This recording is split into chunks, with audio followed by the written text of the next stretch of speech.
A stranger broke into his ranch. A land baron wants them both destroyed. And the only way to survive is to trust the one person he swore he'd never let in. Welcome to tonight's story. If you're new here, you're about to witness a battle for survival, betrayal, and second chances in the American frontier. Stick with me until the end to see how this unfolds. And don't forget to hit that like button and drop a comment telling me what city you're watching from. I love seeing how far these stories travel. Now, let's begin.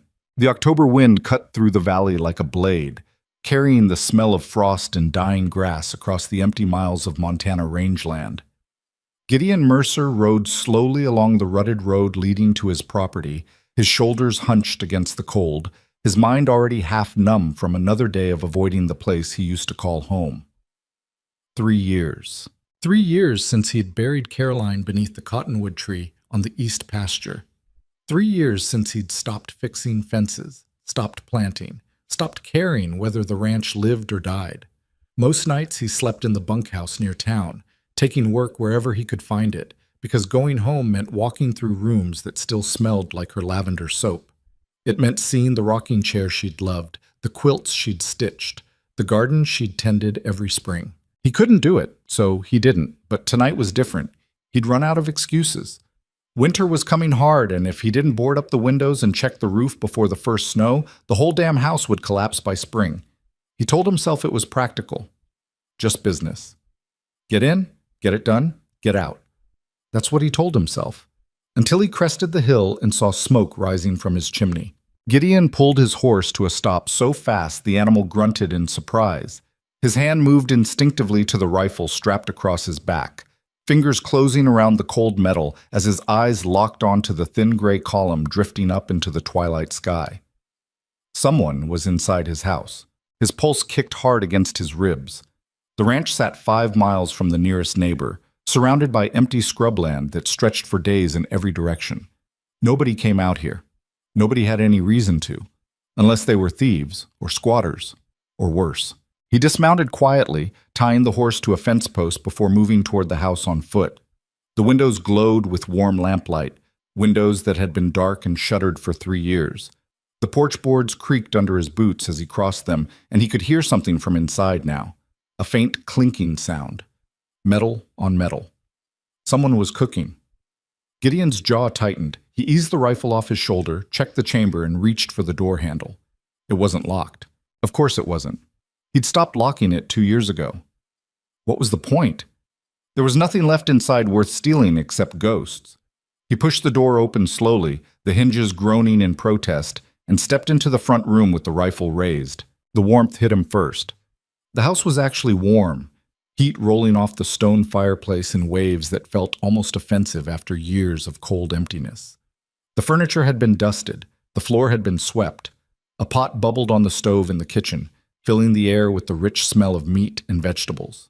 And standing at that stove, stirring the pot like she owned the place, was a woman. She didn't scream when she saw him, didn't drop the spoon or throw her hands up, or do any of the things people usually did when someone pointed a gun at them. She just turned her head, met his eyes, and said, "You're late. Stew's been ready for 20 minutes. Gideon stared at her, his brain struggling to catch up with what he was seeing. She was young, mid-20s maybe, with dark hair pulled back in a braid that had come half undone. Her clothes were filthy, torn at the sleeves and knees, caked with dust and dried mud, like she'd been walking for weeks. Her hands were raw and bruised, knuckles split, nails broken. But her face was calm, almost irritatingly calm. "Who the hell are you?" Gideon's voice came out rougher than he intended, but he didn't lower the rifle. "Naomi Vale." She turned back to the stew, gave it another stir. "And you're Gideon Mercer. Bought this ranch in 1869 with your wife. She died 3 years ago. You haven't been back since." The mention of Caroline hit him like a fist to the chest, but he forced himself to stay focused. "That doesn't answer my question." "I broke in," Naomi said simply. 2 days ago. Place was falling apart, so I started fixing it." "You broke in." "That's what I said." Gideon took a step closer, the rifle still trained on her. "You got about 10 seconds to explain why I shouldn't haul you into town and let the sheriff deal with this." Naomi finally turned to face him fully, wiping her hands on a rag that might have once been a dish towel. Her eyes were steady, unflinching. Because you need help, and I need a place to stay. I don't need help. Your fence is falling down in 3 places. Your chicken coop is full of dead birds. Your well pump is broken, and your roof has a hole the size of my fist in the back corner. You need help. Gideon's jaw worked. Everything she'd just said was true, but that wasn't the point. I didn't ask for it. No, Naomi agreed. But I'm offering it anyway. Let me stay. I'll work. I'll fix what's broken. I'll keep the place running. All I need is a roof and a meal. And what makes you think I want some stranger living on my property? Because you haven't shot me yet. The words hung in the air between them, sharp and uncomfortably accurate. Gideon's finger rested on the trigger guard, but he hadn't pulled it, hadn't even come close. He told himself it was because shooting an unarmed woman wasn't something he did, but part of him knew it was something else. The house felt different. For the first time in 3 years, it didn't feel like a tomb. Where'd you come from? He asked finally, lowering the rifle just slightly. East. Been on the road about 6 weeks.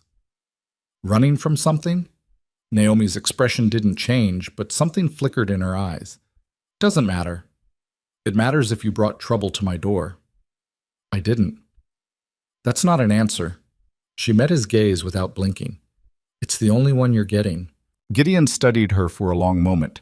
She was lying, obviously. People didn't walk 6 weeks across open country in torn clothes and bloody hands just because they felt like it. She was running from something or someone, and whatever it was bad enough that she'd rather break into a stranger's abandoned ranch than face it. Smart move, probably. Stupid move, definitely. You got family? He asked. Not anymore. Friends? No. Money? Would I be here if I did? Fair point. Gideon sighed, running a hand over his face.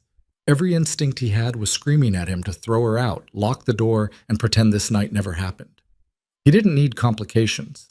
Didn't need some mysterious drifter with secrets bringing chaos into the fragile numbness he'd been living in for 3 years. But then he looked around the room again. The fire was crackling. The floor was clean. The windows had been washed. And sitting on the table beside the stew pot were 2 plates, 2 forks, 2 cups.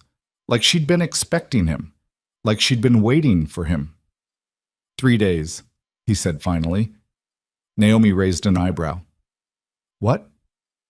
You get 3 days. You work, you stay out of my way, and if I don't like what I see, you're gone. Understood? Understood. And you sleep in the barn. Fine. And you don't touch anything that belonged to my wife. Naomi's expression softened just slightly. I wouldn't. Gideon nodded once, then turned toward the door. I'll be in the bunkhouse. Don't burn the place down. Wait. He stopped, glancing back over his shoulder. Naomi gestured toward the table. You should eat first. It's cold out there. Gideon wanted to refuse, wanted to walk out, slam the door, and keep pretending he was fine living half alive in a world that didn't need him anymore. But the stew smelled good, and he was hungry. And for reasons he couldn't explain, he sat down. The next morning, Gideon woke to the sound of hammering. He jerked upright in the narrow bunk, disoriented and annoyed before remembering where he was. The bunkhouse. Right. He'd slept here instead of the main house because some lunatic woman had taken over his kitchen. The hammering continued. Gideon pulled on his boots, grabbed his coat, and stepped outside into the freezing pre-dawn air. The sky was still dark, stars fading slowly into gray, and the temperature had dropped so low his breath came out in thick clouds. And there, on the east fence line, was Naomi. She had a toolbox open beside her, a hammer in one hand, and a mouthful of nails between her teeth as she worked on replacing a broken post. She'd changed into different clothes, still worn, still patched, but cleaner, and her hair was tied back tight enough to stay out of her face.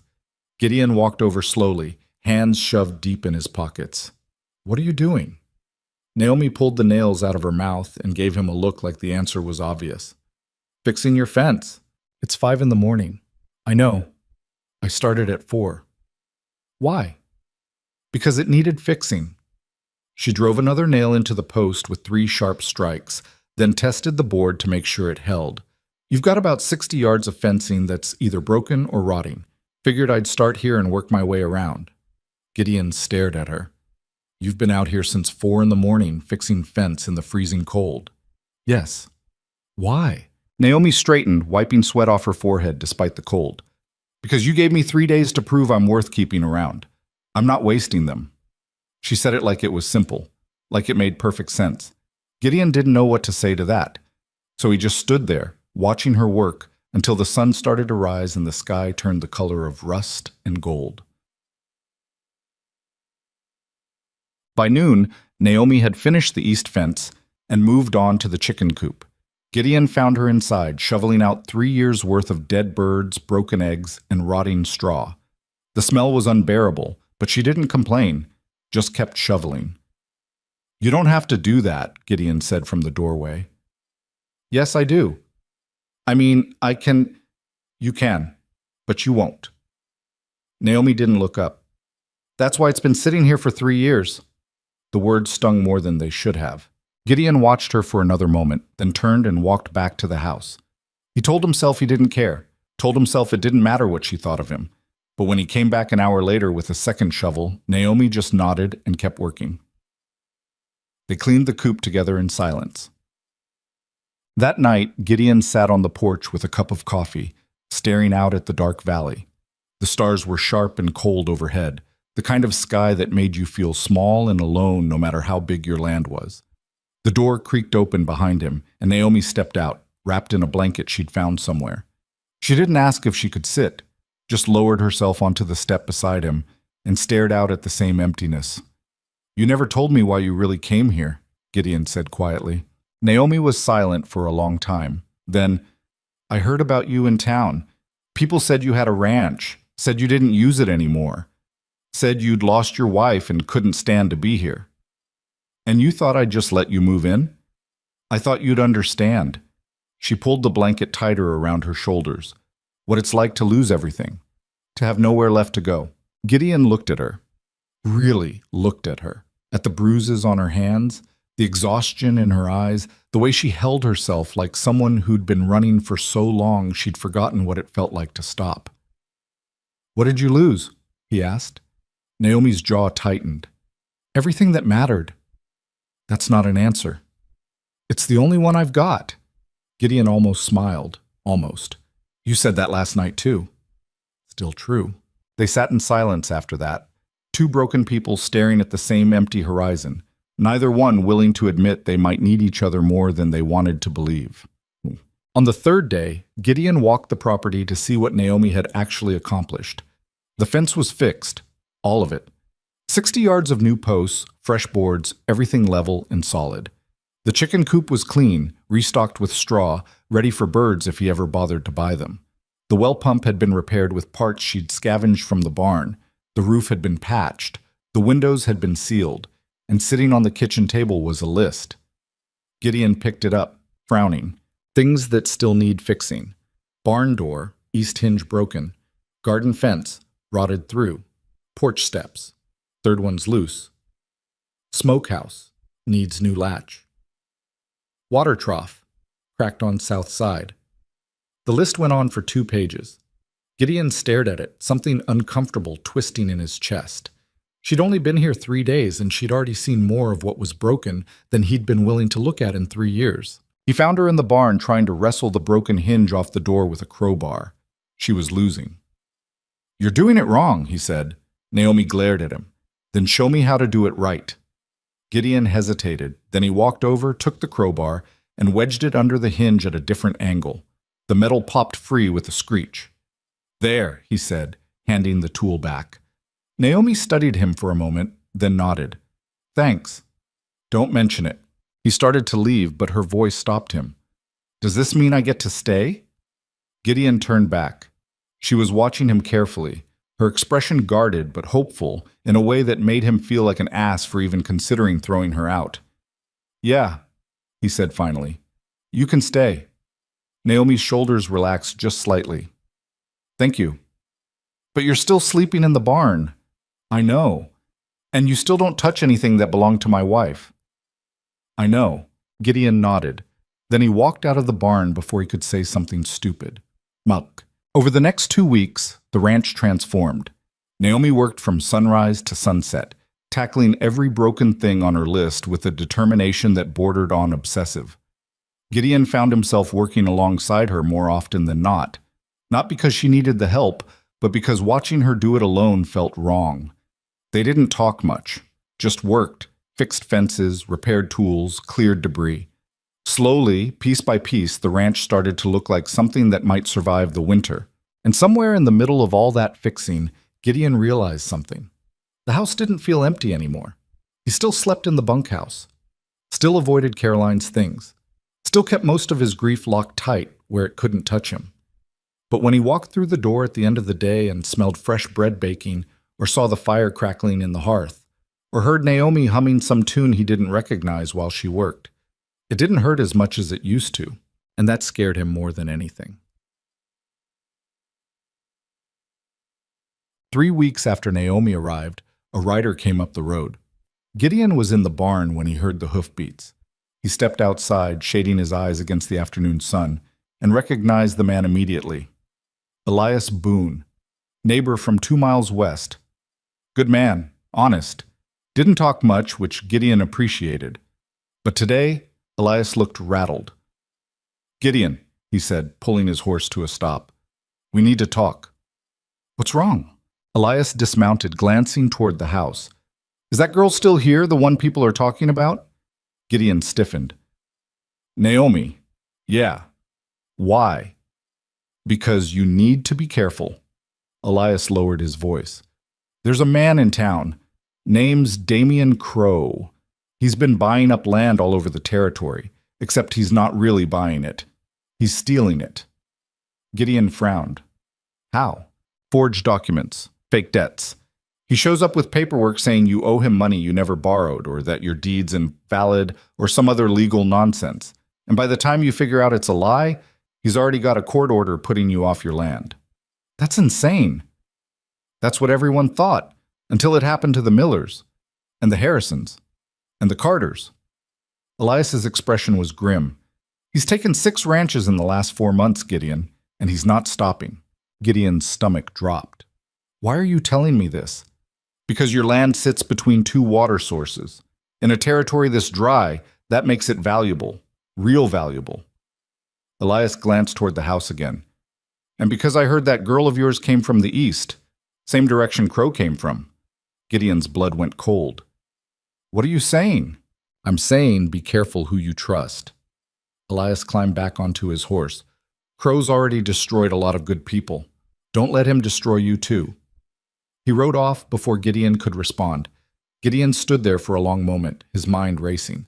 Then he turned and walked toward the house. Naomi was in the kitchen, kneading dough for bread. She looked up when he came in, and whatever she saw in his face made her go still. "What happened?" she asked. "Damian Crow," Gideon said. "You know that name?" The color drained from Naomi's face, and Gideon knew. He knew she'd been lying, and he knew whatever she was running from had just found her. Naomi set the dough down slowly, her flour-covered hands trembling just enough for Gideon to notice. She didn't answer right away, just stared at him with those dark eyes that had been so steady for 3 weeks and now looked like they belonged to someone who'd just heard a death sentence. "How do you know that name?" Her voice came out barely above a whisper. "Doesn't matter how I know it." Gideon stepped closer, his boots heavy on the wooden floor. "What matters is why you turned white as a sheet when I said it." Naomi wiped her hands on her apron, but the motion was mechanical, like she wasn't really thinking about what she was doing. "He's here? In this territory?" "That's what I asked you. Do you know him or not?" "Yes." The word came out flat, final. Gideon waited, but she didn't elaborate. Just stood there looking like she wanted to run straight through the wall and keep going until she hit the Pacific. "That's it?" he said. "That's all you're giving me? What do you want me to say?" "I want you to tell me the truth. I want you to explain why a man who's been stealing ranches across the territory has you looking like you've seen a ghost. I want to know what the hell you dragged to my doorstep." Naomi flinched, and for a second Gideon felt like an ass. But only for a second. Because Elias was right. He needed to be careful who he trusted. And this woman had been lying to him since the moment she walked through his door. "I didn't drag anything here," Naomi said quietly. I came here because I thought I'd be safe. I thought he wouldn't follow me this far. Who is he to you? Nobody. Try again. Her jaw tightened. He's the man who destroyed my family. The words hung in the air like smoke. Gideon stared at her, his anger wavering slightly in the face of whatever pain was written across her face. Explain, he said. Naomi took a breath, then another. When she finally spoke, her voice was so quiet he had to step closer to hear it. My father owned a ranch, not as big as this one, but good land, clean water. We'd been there 10 years. Everything was fine until Damian Crow showed up with paperwork saying my father owed him $12,000 on a loan he never took out. That's impossible. Yeah, that's what my father said too, but the documents looked real. Had signatures, dates, notary seals, everything official. And Crow had friends in the county office, people who backed up his story. Naomi's hands clenched into fists. My father fought it, hired a lawyer, spent everything we had trying to prove the debt was fake. But Crow kept coming back with more papers, more witnesses, more proof that didn't exist but somehow held up in court anyway. Gideon felt something cold settle in his chest. What happened? We lost. Judge ruled in Crow's favor, gave us 30 days to pay a debt we didn't owe or vacate the property. Her voice cracked slightly. We didn't have the money. Nobody would lend it to us. So we packed what we could carry and left. And your father? Naomi's eyes went distant. He tried to keep going, found work in a mill town 200 miles east, but it broke something in him, losing that ranch, losing everything he'd built. He stopped eating, stopped talking, just sat in our rented room staring at the wall like he couldn't remember who he was anymore. Is he still alive? Last I heard, but he's not the man he used to be. She met Gideon's gaze, and the anger there was sharp enough to cut. Crow didn't just take our land, he took my father's will to live, and he did it with a smile on his face. Gideon didn't know what to say to that. Part of him wanted to throw her out anyway, to protect himself from whatever war she'd brought with her. But another part, the part that had buried his wife under a cottonwood tree and spent 3 years learning what it felt like to lose everything, understood exactly what she was talking about. Why didn't you tell me this before? He asked. Would you have let me stay if I had? Probably not. Definitely not. Gideon ran a hand through his hair, trying to think. Elias said Crow's been taking ranches all over the territory, using fake documents and corrupt officials. Same thing he did to you. That's his pattern. He finds land he wants, manufactures a legal claim, and crushes anyone who tries to fight back. Naomi's voice went hard. And he never loses. Not in court. Not anywhere. Then why are you still here? If you knew he might come this way, why didn't you keep running? Because I'm tired of running. She looked around the kitchen, at the bread dough waiting to be shaped, at the clean counters and swept floors, at the home she'd helped rebuild over the past 3 weeks. I'm tired of losing everything and starting over with nothing. I thought maybe just this once I could stay somewhere long enough to matter. The words hit harder than Gideon expected, because he understood that too. The exhaustion of waking up every day to emptiness. The weight of trying to care about anything when everything you'd loved had been ripped away. He'd been living that way for 3 years, and Naomi had been living it even longer. Elias says my land is valuable, Gideon said after a moment. Says it sits between 2 water sources. Says that makes it a target. Naomi nodded slowly. He's right. Crow always goes after water rights first.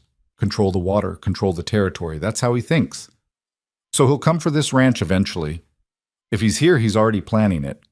Gideon stared at her, at this woman who'd shown up broken and desperate, who'd worked herself half to death fixing his property, who'd made his empty house feel alive again. And now she was standing there telling him that everything was about to fall apart. Again. You should leave, he said finally. Get out of the territory before he realizes you're here. What about you? I'll figure it out. No, you won't. Naomi's voice went sharp. You'll do what my father did. You'll try to fight him alone, and you'll lose, and you'll spend the rest of your life staring at walls wondering how it happened. I can handle myself. So could my father. So could every other rancher Crow destroyed. She stepped closer, her eyes blazing. You don't understand what you're up against. He doesn't fight fair. He doesn't fight clean. He buries people in legal documents and false testimony until they can't afford to keep fighting, and then he takes everything they have. Then what do you suggest? We find proof. Real proof that his claims are fraudulent, and we expose him before he can take this ranch the way he took ours." Gideon stared at her. "We? You think I came all this way just to run again? I want him to pay for what he did. To my family. To everyone." Her voice dropped. "Help me fight him. Let me stay and help you keep this place. Please." The pleas caught him off guard. Naomi didn't beg, didn't ask for anything she couldn't earn. But now she was standing there with desperation written all over her face, asking him to trust her with the one thing he had left, his home. Gideon looked around the kitchen, at the warm fire, the fresh bread, the clean floors, at the life that had slowly crept back into these rooms over the past 3 weeks, and he realized he didn't want to lose it again. "All right," he said, "we'll fight him." Naomi's shoulders sagged with relief. "Thank you. But we do this smart. No running off half-cocked. We gather evidence, we find allies, and we don't make a move until we know we can win." Agreed. Gideon nodded once. Then he walked to the window and stared out at his land, at the fences they'd repaired together, at the barn they'd cleaned, at the valley that stretched empty and beautiful in every direction. Somewhere out there, Damian Crow was planning to take it all away. And for the first time in 3 years, Gideon Mercer was ready to fight back. The next morning, Gideon rode into town alone. He told Naomi to stay at the ranch, to keep her head down and stay out of sight. If Crow didn't know she was here yet, there was no point advertising it. The town of Copper Springs wasn't much. A main street lined with storefronts, a saloon, a church, and a general store that doubled as the post office. Most of the buildings needed paint. The roads needed grading. But it was home to maybe 200 people who'd been scraping by on ranching and mining for as long as anyone could remember. Gideon tied his horse outside the land office and stepped inside. The clerk behind the desk looked up with the expression of a man who'd rather be anywhere else. His name was Howard, and he'd worked in that office for 20 years without ever showing the slightest interest in helping anyone. "Gideon," Howard said flatly, "didn't think you came to town anymore." "I don't, usually. What do you need?" "Information." Gideon leaned against the counter. "There's a man named Damian Crow. I heard he's been filing land claims around here." Howard's expression didn't change, but something flickered in his eyes.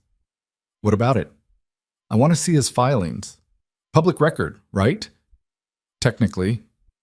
"Meaning?" "Meaning you can request them, but it'll take a few weeks to process." Gideon frowned. "Why would it take weeks? The files are right there."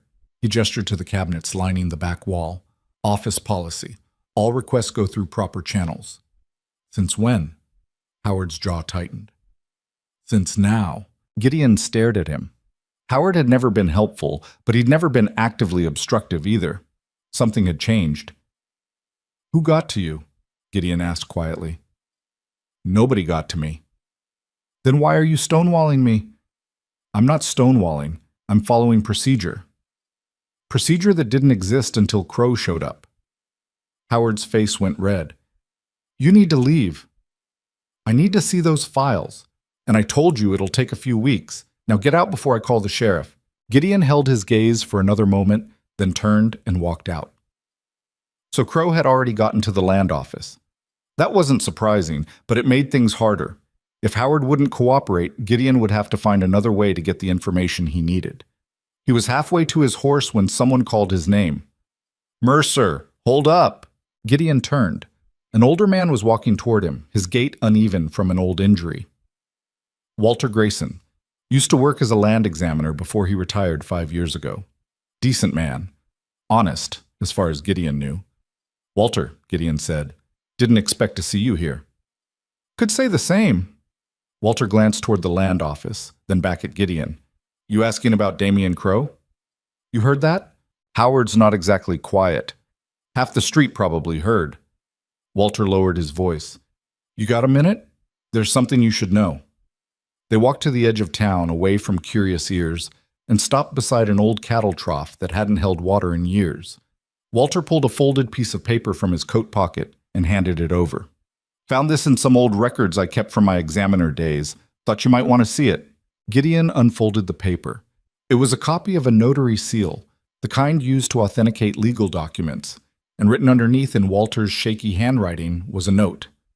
Same seal used on Miller, Harrison, and Carter, land claims. Reported stolen in 1871. Gideon's pulse kicked. This seal was stolen? 4 years ago, from a county office in Kansas. I noticed it when I was reviewing some old filings for a friend. Same seal keeps showing up on Crow's documents, every single one. So all his claims are forged. That's what it looks like to me. But proving it's another story. Walter's expression was grim. Crow's got friends in the right places. Judges, clerks, lawmen. Even if you bring this to court, they'll bury it under paperwork and legal motions until you run out of money to fight. Then what do I do? You gather more evidence. Find other people he's done this to. Build a case so strong they can't ignore it. Walter put a hand on Gideon's shoulder. And you be careful. Crow doesn't like people poking around his business. Last man who tried ended up with a broken arm and a barn fire. Gideon's jaw tightened. Who was that? Tom Miller. Lost his ranch 3 months ago. Tried to fight back. Didn't end well. Where's Miller now? Left the territory. Said it wasn't worth dying over. Gideon stared at the paper in his hands, his mind racing. If this seal had been used on multiple claims, it meant Crow had been running this scheme for years. And if Walter was right about his connections, it meant fighting him in court would be nearly impossible. But nearly impossible wasn't the same as impossible. Thank you, Gideon said, folding the paper carefully. This helps. Just don't do anything stupid. Walter started to walk away, then stopped. And Gideon? That girl staying at your place? The one people are talking about. Be careful with her too. Why? Because Crow's got a way of using people's weaknesses against them. And from what I hear, you've gotten attached. Gideon opened his mouth to deny it, but Walter was already walking away. When Gideon got back to the ranch, Naomi was waiting on the porch. She stood the moment she saw him, her expression anxious. What did you find out? She asked. Gideon dismounted and handed her the paper Walter had given him. She read it quickly, her eyes widening. This is it, she said. This is proof. Maybe, but Walter says Crow's got people in his pocket. Judges, clerks, lawmen. Even with this, it'll be hard to make anything stick. Naomi's expression hardened. Then we find more. We talk to the families he's already destroyed. We get their testimony. We build a case so strong nobody can ignore it. That'll take time.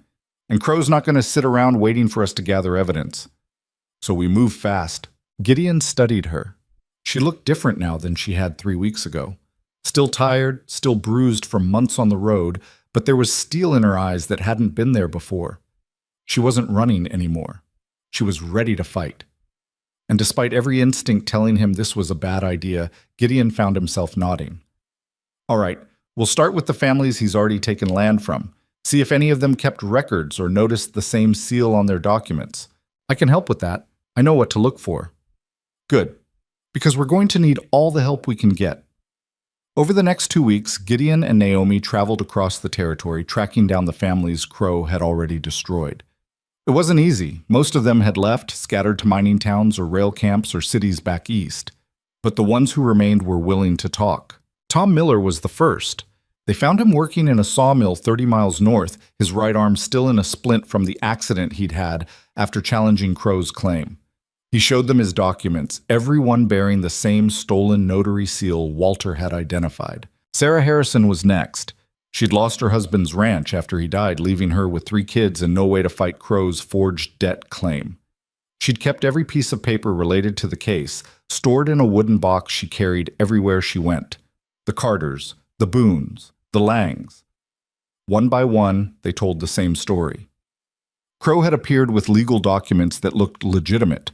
By the time anyone realized they were fake, it was too late. And every single document bore the same stolen seal. By the end of the second week, Gideon and Naomi had testimony from 8 families and copies of dozens of fraudulent claims. It was more evidence than Gideon had hoped for, more than enough to prove Crow was running a systematic fraud. But it still might not be enough, because while they were gathering evidence, Crow was moving too. Gideon heard it from Elias first. Crow had filed a claim on his ranch, saying Gideon owed him $6,000 on a loan dated 3 years earlier, the same loan that had supposedly been taken out the month after Caroline died.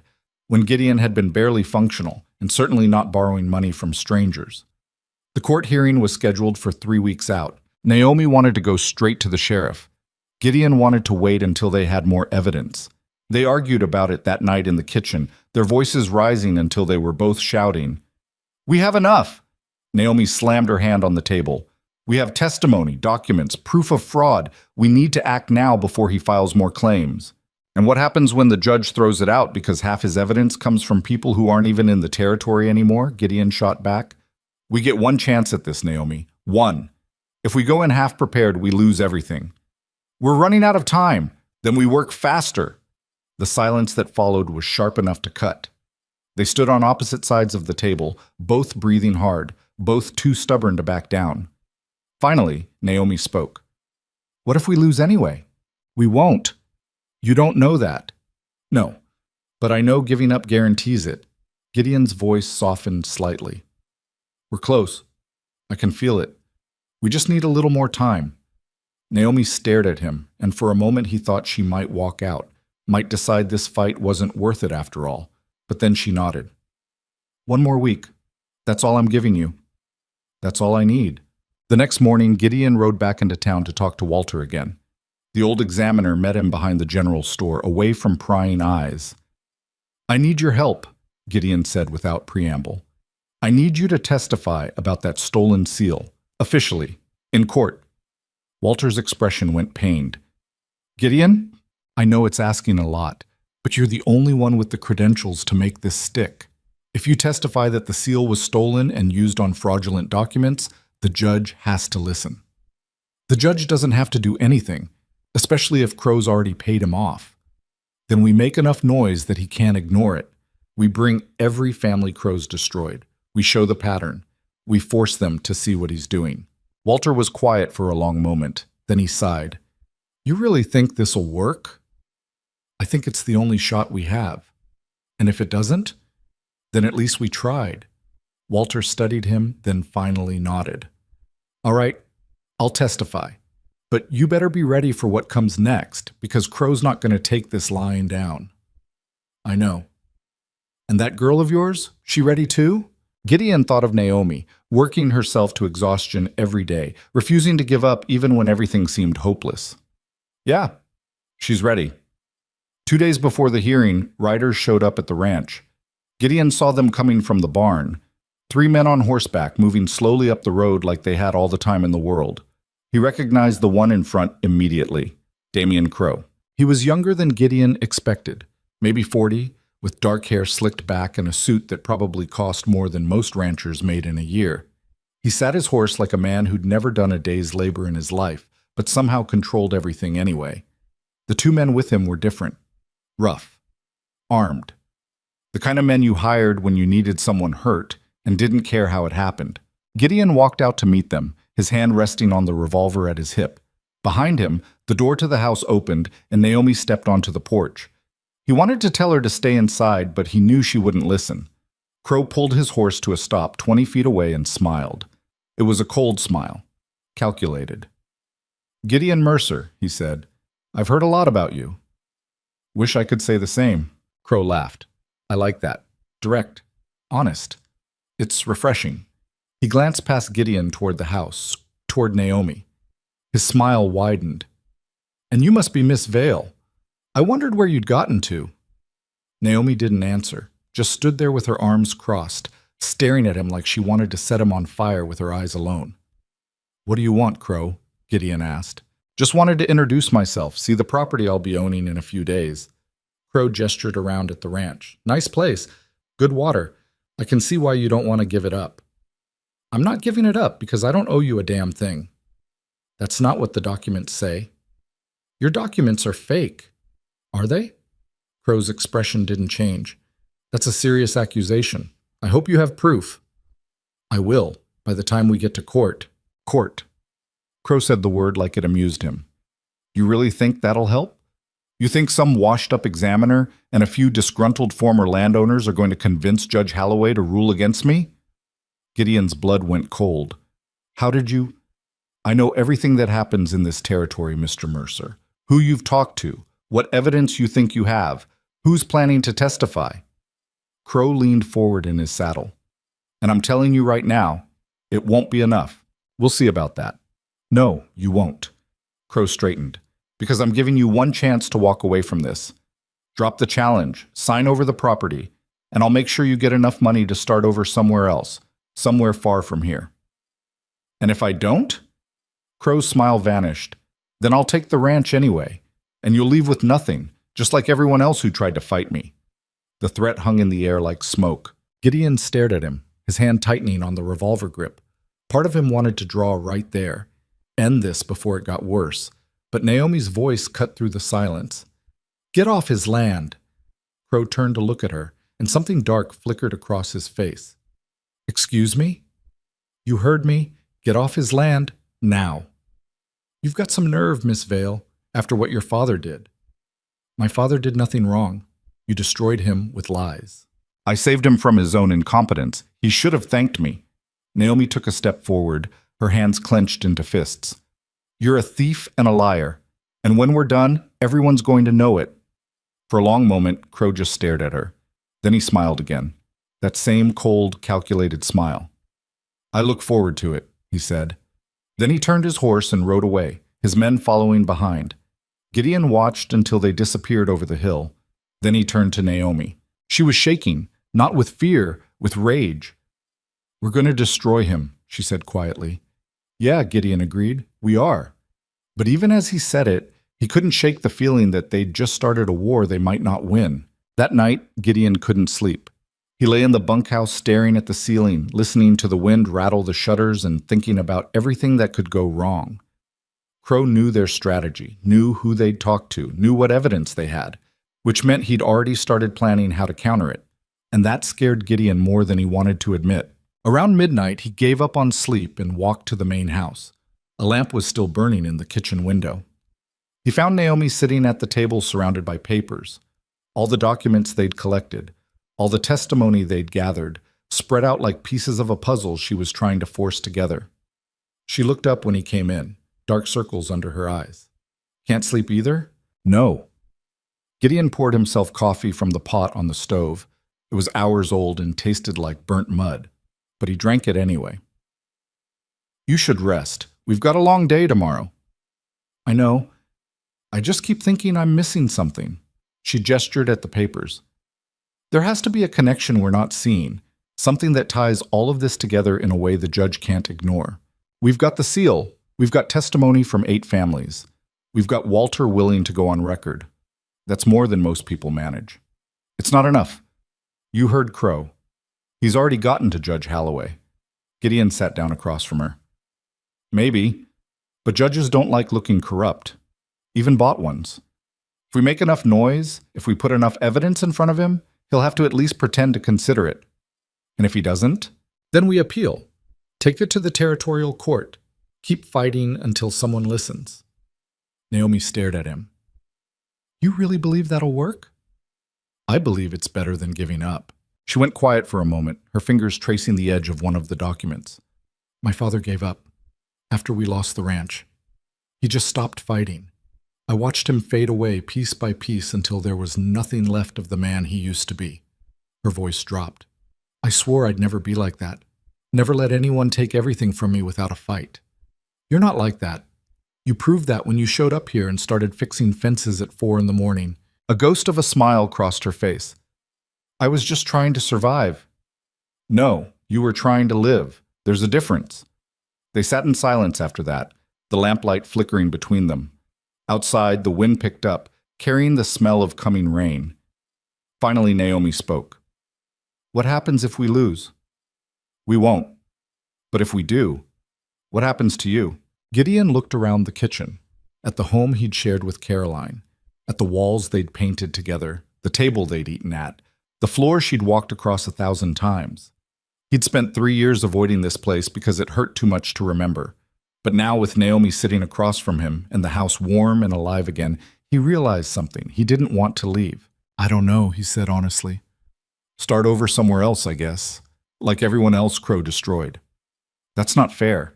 Life's not fair. You know that better than anyone. Naomi's jaw tightened. I'm not letting him win. Not this time. Neither am I.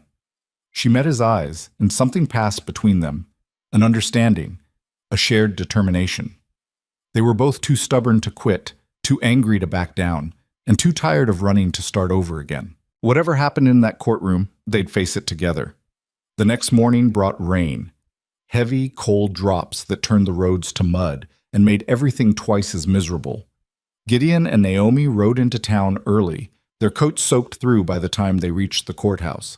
It was a small building, just one room with wooden benches and a raised platform where Judge Holloway presided over whatever disputes the territory couldn't settle on its own. The place smelled like wet wool and old tobacco, and it was already packed with people when they arrived. Gideon recognized most of them. Ranchers from across the valley, all watching nervously to see if Crow would take another piece of their world. Elias Boone was there, sitting near the back with his hat pulled low. Walter Grayson stood near the front, a leather satchel clutched in his gnarled hands. And sitting at the opposite side of the room, looking perfectly comfortable despite the crowd, was Damian Crow. He'd brought his lawyer, a thin man with wire-rimmed glasses and the kind of face that suggested he'd never smiled in his life. And behind them sat Crow's two hired men, their presence a clear reminder of what happened to people who caused too much trouble. Naomi took a seat on the bench beside Gideon, her hands folded tightly in her lap. She was trying to look calm, but he could see the tension in her shoulders, the way her knuckles had gone white. "It'll be all right," he said quietly. "You don't know that." "No, but I'm saying it anyway." The door at the back of the room opened, and Judge Holloway walked in. He was older than Gideon expected, maybe 65, with gray hair and the kind of tired expression that suggested he'd rather be anywhere else. He settled into his chair behind the platform and banged his gavel once. "Court's in session. Let's get this over with." Not exactly an inspiring start. Crow's lawyer stood first. His name was Morrison, and he spoke in the clipped, precise tone of someone who'd spent years arguing cases in rooms much fancier than this one. "Your Honor, this is a straightforward matter of debt collection. Mr. Mercer borrowed $6,000 from my client 3 years ago and has failed to repay a single cent. We have documentation proving the loan, signed and notarized, and we are simply seeking enforcement of the agreement." He placed a stack of papers on the judge's desk. Holloway picked them up, glanced through them without much interest, and set them aside. "Mr. Mercer, you got a response to that?" Gideon stood. He didn't have a lawyer, couldn't afford one, so he'd have to speak for himself. "I never borrowed money from Damian Crow. I've never even met the man until 2 days ago. Those documents are forgeries." Morrison smiled thinly. "That's a serious accusation. Do you have proof?" "I do." Gideon gestured to Walter. Walter Grayson was a land examiner for 20 years. He identified a pattern in Mr. Crow's documents. The same notary seal appears on multiple claims, a seal that was reported stolen from a Kansas County office in 1871. A murmur ran through the crowd. Holloway's expression didn't change, but his eyes sharpened slightly. "Mr. Grayson," the judge said, "you want to explain that?" Walter stood, his movements slow and stiff. He pulled a folder from his satchel and approached the bench. "Your Honor, I examined 8 separate land claims filed by Mr. Crow over the past 6 months. Every single one bears the same notary seal. I cross-referenced that seal with stolen property reports and confirmed it matches one taken from Leavenworth County in Kansas 4 years ago." He placed the folder in front of the judge. "This is the documentation, along with testimony from families who lost their land based on fraudulent debt claims using that same seal." Holloway opened the folder and read through it slowly. The room went silent except for the sound of rain drumming against the roof. Finally, the judge looked up. "Mr. Morrison, you want to respond to this?" Morrison didn't even glance at the papers. "This is clearly a desperate attempt to avoid a legitimate debt. Mr. Grayson is basing his claims on documents he has no authority to authenticate. The notary seal in question was properly registered and used in good faith." "Then you won't mind if we verify that with the county office in Kansas," Gideon said. "This court doesn't have jurisdiction to request records from Kansas." "Actually, it does," Walter cut in. "Territorial law allows judges to subpoena records from other jurisdictions in cases of suspected fraud." Morrison's expression flickered. Just for a second, but it was enough. Holloway set the folder down and leaned back in his chair. "All right, I'll request verification from Leavenworth County. In the meantime, this hearing is postponed until we get confirmation one way or the other. Crow stood abruptly. Your Honor, that's unnecessary. This is a simple debt collection. It's a fraud investigation now, Holloway interrupted. And I'm not ruling on anything until I know whether that seal was stolen or not. Court's adjourned. We'll reconvene in 2 weeks. He banged the gavel, and the room erupted. Ranchers whispered furiously. Crow's lawyer looked like someone had just slapped him, and Crow himself stared at Gideon with an expression that could have frozen hell. Gideon didn't look away, just held his gaze until Crow turned and walked out, his men following close behind. Naomi grabbed Gideon's arm. We did it. We actually did it. We bought time, that's all. But he couldn't keep the relief out of his voice. 2 weeks. 2 weeks to gather more evidence, to convince more people to testify, to build a case strong enough that even a bought judge couldn't ignore it. Walter approached them, looking exhausted but satisfied. That went better than I expected. Thanks to you, Gideon said. You saved us in theirs. Don't celebrate yet. Holloway might have postponed the hearing, but Crow's not going to sit around waiting for you to bury him. He'll come after you, hard. Let him try. Walter shook his head. I'm serious, Gideon. Watch your back. And hers. He nodded toward Naomi. Crow doesn't like losing, and he doesn't fight fair. They left the courthouse an hour later, stepping out into rain that had turned the street into a river of mud. Most of the crowd had already dispersed, heading home or to the saloon to argue about what they'd just witnessed. Gideon and Naomi were halfway to their horses when someone called out, Mercer, wait! Gideon turned. Elias Boone was walking toward them, his face grim. Elias, what is it? You need to be careful. Crow's already spreading word around town that you're trying to cheat him out of a legitimate debt. He's turning people against you. Let him. We've got proof on our side. Proof doesn't matter if nobody's willing to listen. Elias glanced around to make sure they were alone. Half the ranchers in this valley are terrified of that man. They won't stand with you even if they believe you're right. They're too afraid of what he'll do to them. Then we convince them they're safer standing together than they are standing alone. Elias looked doubtful. You really think that'll work? It has to. That night, Gideon did something he hadn't done in years. He invited people to his home. Word had spread fast about the postponed hearing, about the stolen seal, about the possibility that Crow's entire empire was built on fraud. And slowly, cautiously, ranchers started showing up at Gideon's door. Elias came first, bringing his wife. Then the Johnsons from the North Pasture, the Reeds, the McClellans. By sunset, there were 15 people crowded into Gideon's kitchen, all of them nervous, all of them exhausted from years of living under Crow's shadow. Naomi had set out coffee and whatever food they had. She moved through the room quietly, pouring cups and listening to conversations.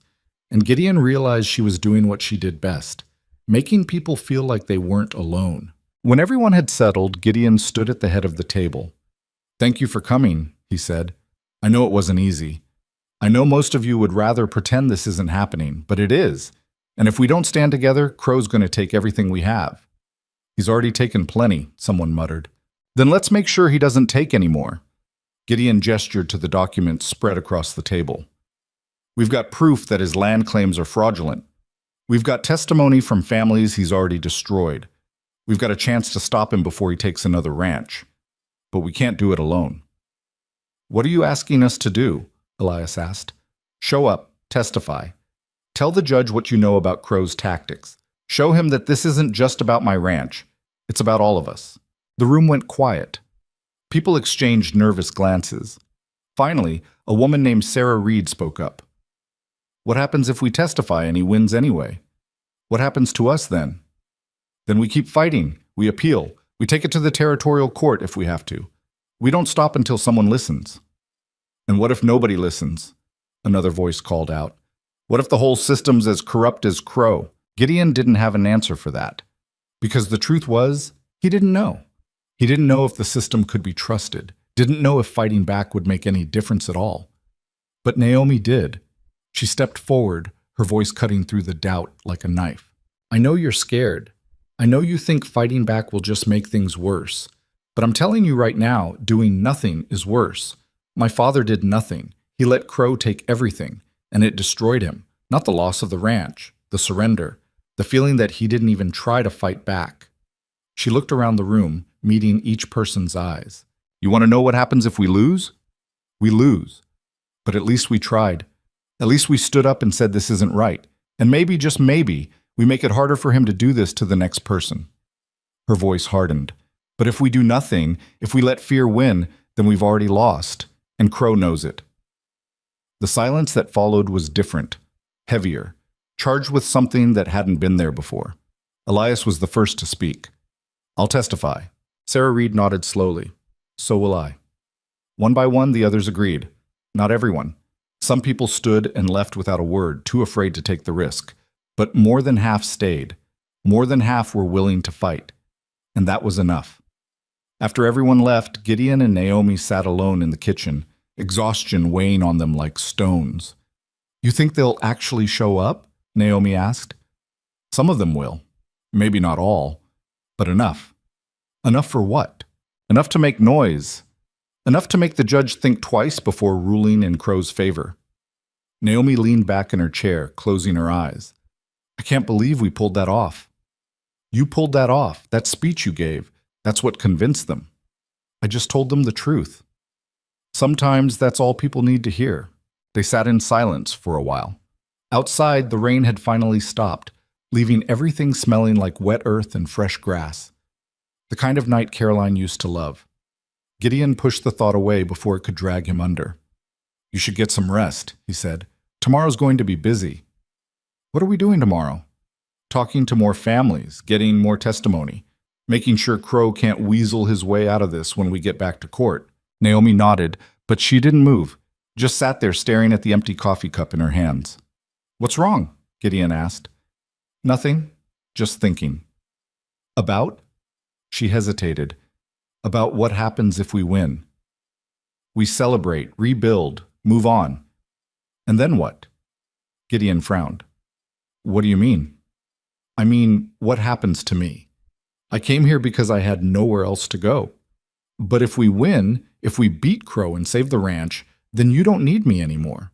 The words hit harder than they should have. Because she was right. The deal they'd made was temporary.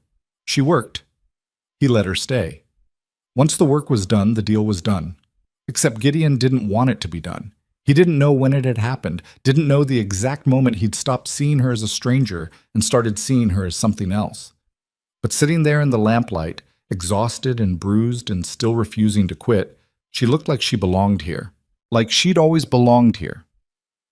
You can stay, he said quietly, if you want to, even after this is over. Naomi looked up, something vulnerable flickering across her face. Why? Because this place is better with you in it. She stared at him for a long moment, and Gideon thought she might argue, might say something sharp and deflecting to cover whatever she was feeling, but instead she just nodded. Okay, she said, I'll stay. The next 10 days blurred together.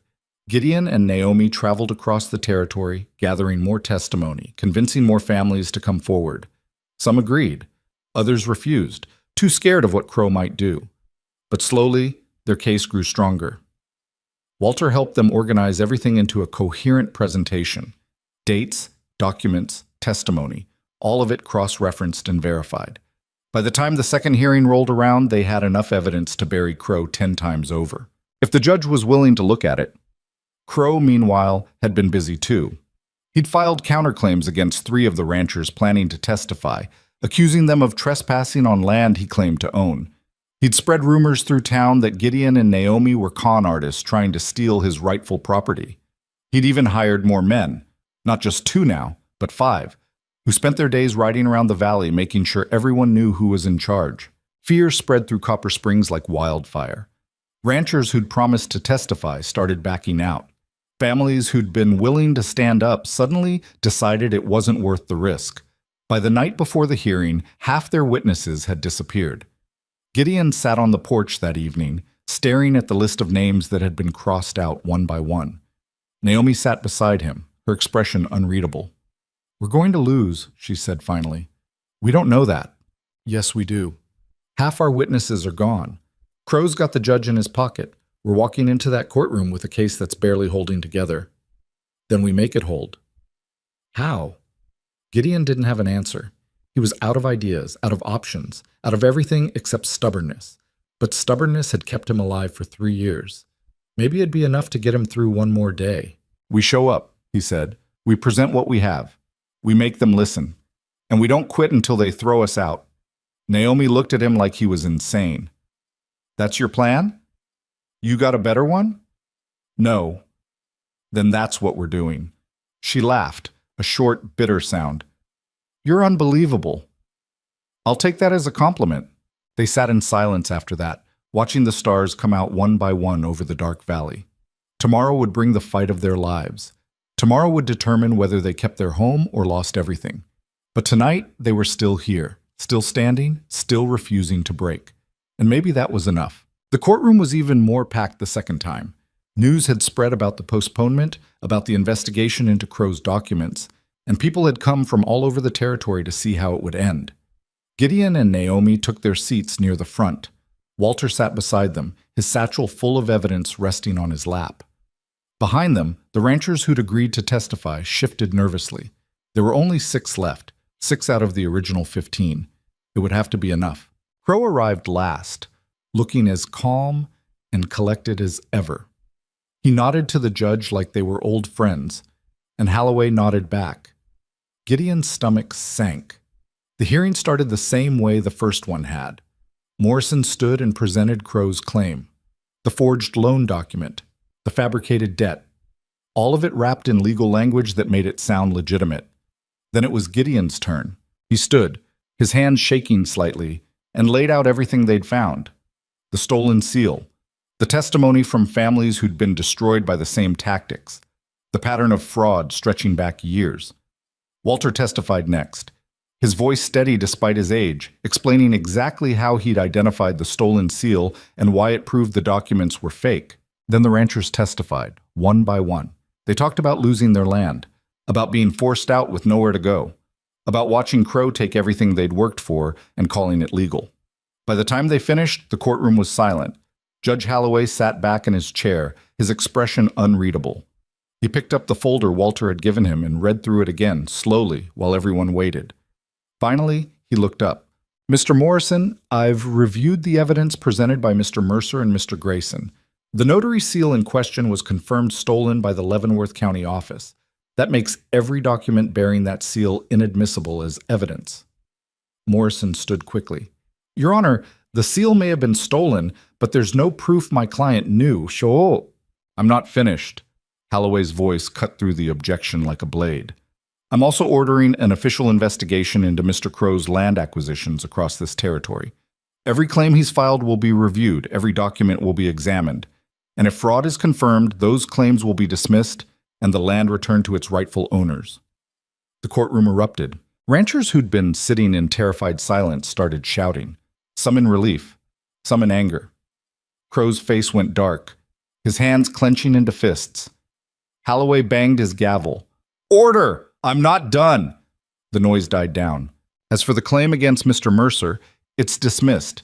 The debt document is fraudulent, and Mr. Crow has no legal standing to collect on it. He turned to Crow. You're also ordered to cease all land acquisition activities pending the outcome of the investigation. If you violate that order, you'll be held in contempt and face criminal charges. Do you understand? Crow stood slowly, his expression carefully neutral. Yes, Your Honor. Good. Court's adjourned. The gavel came down one final time, and the room exploded into chaos. Gideon sat frozen, trying to process what had just happened. They'd won. Against every odd, against all the fear and corruption and money stacked against them, they'd actually won. Naomi grabbed his arm, her eyes bright. We did it. Yeah, Gideon said, his voice hoarse. We did. Around them, ranchers were celebrating, shaking hands, clapping each other on the back. Elias pushed through the crowd to pump Gideon's hand so hard it hurt.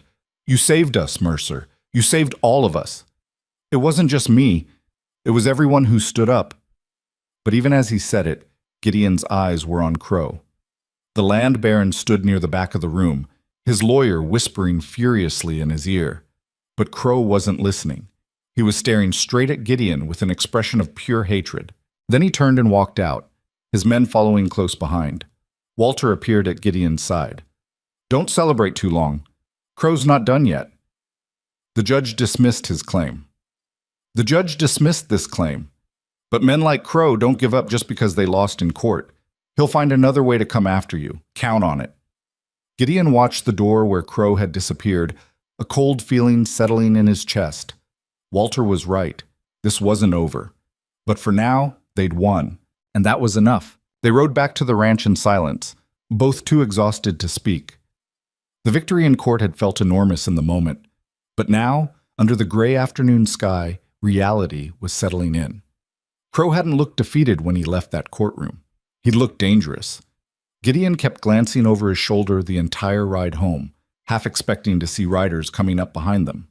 But the road stayed empty. Just wind and dust and the distant call of hawks circling overhead. When they finally reached the ranch, Naomi dismounted and stood for a moment, staring at the house like she was seeing it for the first time. "What is it?" Gideon asked. "Nothing. Just thinking." "About what?" She turned to look at him. "About how close we came to losing this. All of it. But we didn't. Not yet." Gideon wanted to argue, wanted to tell her they were safe now, but he couldn't, because Walter's warning was still ringing in his ears. Men like Crow don't give up just because they lost in court. That night, Gideon didn't go to the bunkhouse. He stayed in the main house, sitting in the front room with his rifle across his lap, watching the road through the window. Naomi brought him coffee around midnight, then sat down in the chair across from him without saying anything. "You should sleep," he said. "So should you." "I will, later." "You think he's coming tonight?" "I think he's coming eventually. Might as well be ready." They sat in silence for a while, the only sound the crackle of the fire and the wind outside. Finally, Naomi spoke. "What did Walter mean when he said Crow would find another way?" "He meant men like Crow don't play by the rules. The judge shut him down legally, so he'll try something else. Something outside the law." "Like what?" Gideon met her eyes. "Like making us disappear. Like burning the ranch. Like doing whatever it takes to make sure we can't testify against him in the fraud investigation." Naomi's face went pale. "You really think he'd do that?" "I think a man who's built an empire on stolen land and forged documents isn't going to let it all collapse just because we beat him in court once." She was quiet for a long moment. Then, "So what do we do?" "We stay alert. We don't go anywhere alone. And we make sure everyone in the valley knows what's happening. If Crow makes a move, I want witnesses. I want people watching." That didn't stop him before. Before, people were scared and isolated. Now they've seen what happens when we stand together. That makes a difference. Does it? It has to. The words sounded more confident than Gideon felt, but he said them anyway. Because the alternative was admitting they were sitting ducks waiting for Crow to make his move, and he wasn't ready to do that yet. Morning came without incident. No riders. No fires. No threats. Just another cold November day with frost on the grass and clouds building in the west. Gideon spent the morning checking the property, looking for signs that anyone had been there during the night. He found nothing. No tracks, no disturbed fences, nothing out of place. But that didn't make him feel better. It just made him more nervous. Naomi was in the kitchen when he came back, making breakfast. She looked as tired as he felt, dark circles under her eyes from a night of broken sleep. "Anything?" she asked. "No, but that doesn't mean he's not planning something. Maybe he gave up. Maybe losing in court was enough to scare him off." Gideon poured himself coffee. "You don't believe that any more than I do." "No, but I want to." They ate in silence, both too tense to make conversation. Halfway through the meal, they heard hoofbeats on the road. Gideon was on his feet instantly, rifle in hand. Naomi moved to the window, peering out through the curtains. "It's Elias," she said, "and he's got someone with him." Gideon relaxed slightly, but didn't put the rifle down. He opened the door as Elias and his companion dismounted. The second man was younger, maybe 30, with a badge pinned to his vest. Gideon recognized him immediately. Sheriff Tom Braddock, new to the territory, appointed 6 months ago when the old sheriff retired. "Elias," Gideon said. "Sheriff, what brings you out here?" Braddock's expression was grim. "We need to talk. Inside, if you don't mind." They gathered around the kitchen table, the same table where Gideon and Naomi had organized all their evidence against Crow.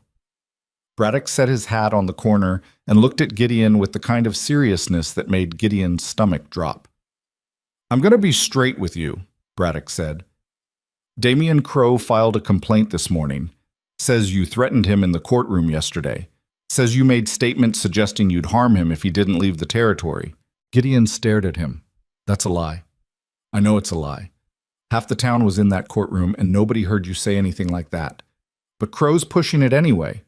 He wants me to arrest you for making threats." "On what evidence?" "On his word, and his lawyer's word, and the word of those men he's got working for him." Naomi's voice cut in, sharp and angry. "So he's manufacturing a new case because he lost the first one." "That's what it looks like to me," Braddock said. "But here's the problem. I can't just ignore a formal complaint. I have to investigate it, which means I need to ask you some questions." "Ask away," Gideon said. "Did you threaten Damian Crow?" "No." "Did you make any statements that could be interpreted as threatening?" "I told him we'd keep fighting if he tried to take my land. That's not a threat, that's a fact." Braddock nodded. "That's what I figured, but Crow's saying otherwise, and he's got witnesses to back him up." "Paid witnesses," Naomi said. "Probably, but that doesn't change the fact that I have to take this seriously." Braddock looked at Gideon. "I'm not going to arrest you, not without real evidence, but I need you to stay out of trouble. Don't go near Crow. Don't engage with him if he shows up here. Don't give him any excuse to make this complaint stick." "And what about him? What's stopping him from coming after us?" "Nothing, legally, but I'll be watching, and I've already made it clear to him that if anything happens to you or Miss Vale, he's the first person I'm coming for." "You think that'll stop him?" Braddock's expression darkened. "Honestly, no. But it's all I can do right now. The law's got limits, especially when you're dealing with someone who knows how to work around it." Elias, who'd been quiet until now, leaned forward. "That's why I came with him, to warn you. Crow's not done. He's already spreading rumors around town that you two are dangerous, that you're the ones causing trouble, not him." "He's trying to turn people against us," Naomi said. "And it's working. Some folks are buying it, especially the ones who are scared of what'll happen if they don't." Elias shook his head. "You won in court, but Crow's winning the other fight. The one that happens in saloons and general stores and church steps. He's making himself the victim." Gideon felt anger rising in his chest, hot and sharp. "So what are we supposed to do? Just sit here and let him rewrite the story?" "No," Braddock said. "You keep your heads down, you document everything, and you trust that the fraud investigation will bury him before he can rebuild his reputation."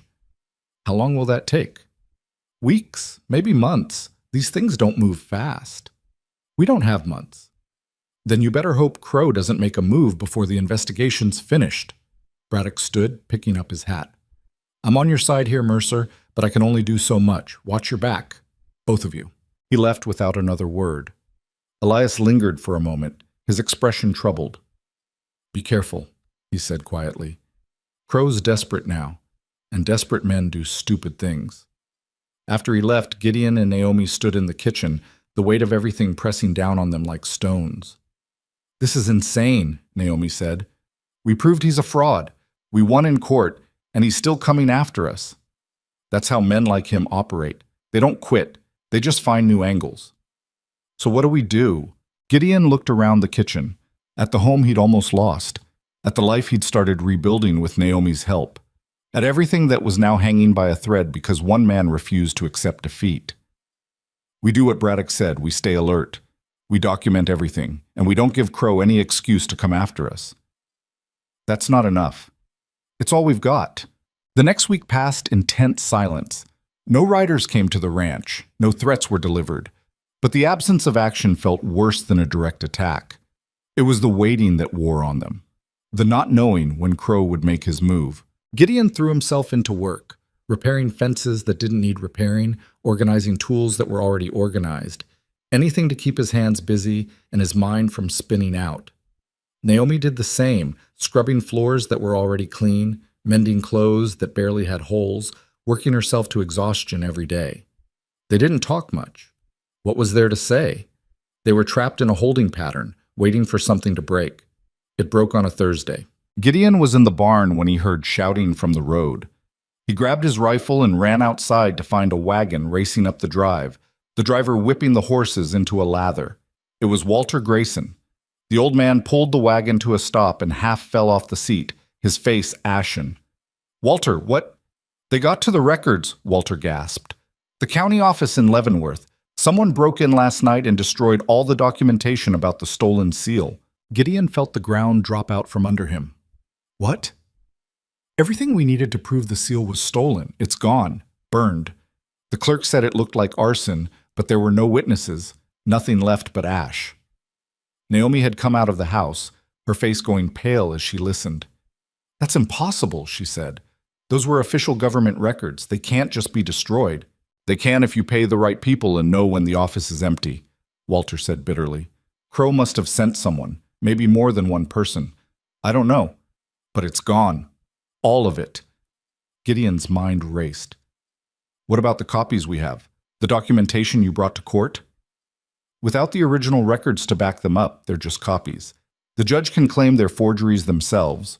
Crow's lawyer will tear them apart. But the judge already ruled. He dismissed Crow's claim. He dismissed this claim. But the fraud investigation? That's based on the existence of that stolen seal. If there's no proof the seal was stolen, then there's no fraud. Crow walks away clean." The words hit like a hammer. Everything they'd fought for, everything they'd risked, it was all coming apart. "There has to be something we can do," Naomi said. "Some other way to prove the fraud." "There might be, but it'll take time. And I don't know if we have time." Walter looked at Gideon. "Crow's making his move. This is just the start. He's going to come after you next. I'd bet my life on it." "Let him come." "Gideon, I'm not running. I'm not giving up. If Crow wants this ranch, he's going to have to take it." Walter looked like he wanted to argue, but he just shook his head. "Then you better be ready for a fight." That night, Gideon called another meeting. He sent word to every rancher who'd testified, every family who'd stood with them in court. Not everyone came. Some were too scared. Others had already left the territory, unwilling to risk everything on a fight that seemed increasingly hopeless. But enough came. Enough to fill the kitchen one more time. Gideon laid out what Walter had told them. The destroyed records. The collapsing fraud investigation. The reality that Crow was regaining the upper hand. The room fell silent. "So what do we do?" someone asked finally. "We keep fighting," Naomi said before Gideon could answer. "We find another way to prove the fraud. We dig deeper. We look for patterns in other territories. We don't stop until we bury him. That could take months. Then it takes months. And what happens to us in the meantime? While we're digging and investigating, Crow's filing new claims, pressuring new families, taking more land. Then we stop him before he can." Naomi's voice was hard. "We make noise. We go to the newspapers. We make this public. We force people to see what he's doing." "You think that'll work?" Elias asked. "I think it's better than giving up." The room erupted into argument. Some people agreed with Naomi. Others thought it was too risky, that making noise would just provoke Crow into doing something worse. The debate went on for an hour, voices rising and falling, frustration bleeding into every word. Finally, Gideon stood and slammed his hand on the table hard enough to rattle the dishes. "Enough." The room went quiet. "I know you're scared," he said. "I know this feels impossible. But here's the truth. Crow wins if we give up. He wins if we walk away. He wins if we let fear make our decisions for us." He looked around the room, meeting each person's eyes.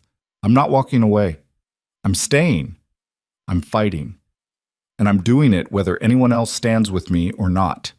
His voice softened slightly. "But I'd rather not do it alone." The silence stretched. Then Sarah Reed stood. "I'll stand with you." Elias stood next. "So will I."